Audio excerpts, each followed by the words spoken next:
लगलन दुआरे लगलन दुआरे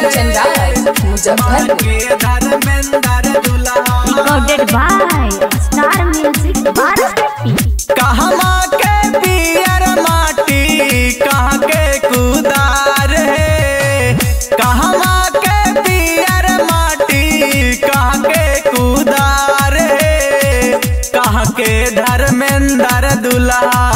लगलन दुआर है कहाँ के धर्मेंद्र दुल्हा लगलन दुआर है कहाँ के धर्मेंद्र दुल्हा गहया के पियर माटी डोब के कुदार है गहया के पियर माटी डोब के कुदार है मड़ा के धर्मेंद्र दुल्हा लगलन दुआर है मड़ा के धर्मेंद्र दुल्हा लगलन दुआर है मड़ा के धर्मेंद्र दुल्हा धीरे धीरे जी दुल्हा धीरे धीरे जी धीरे धीरे जी दुल्हा धीरे धीरे जी कि देख के जाई ससुर गलिया धीरे धीरे जी कि देख के जाई ससुर गलिया धीरे धीरे जी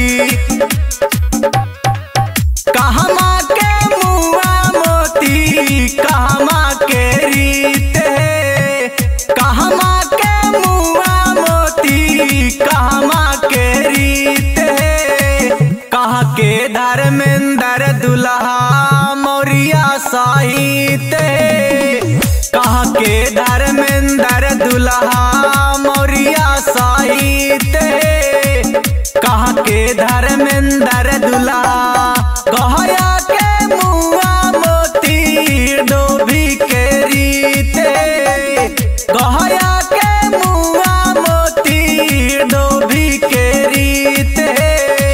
मड़ा के धर्मेंद्र दुल्हा मौर्या साहित्य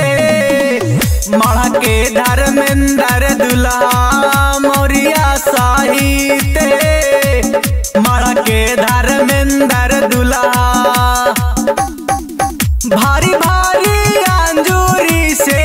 फुलवा लुटाई बे भारी भारी अंजूरी से फुलवा लुटाई बे आजू धर्मेंद्र दुल्हा के आरती उतारबे आजू धर्मेंद्र दुल्हा के आरती उतारबे आजू धर्मेंद्र दुल्हा के अरे आज कैरवा के बियाहवा रे भाई अरे आज कैरवा के बियाहवा रे भाई से डीजे पका मर खूब लाचा कई बैरे भाई से बियर के बोतल सब के पी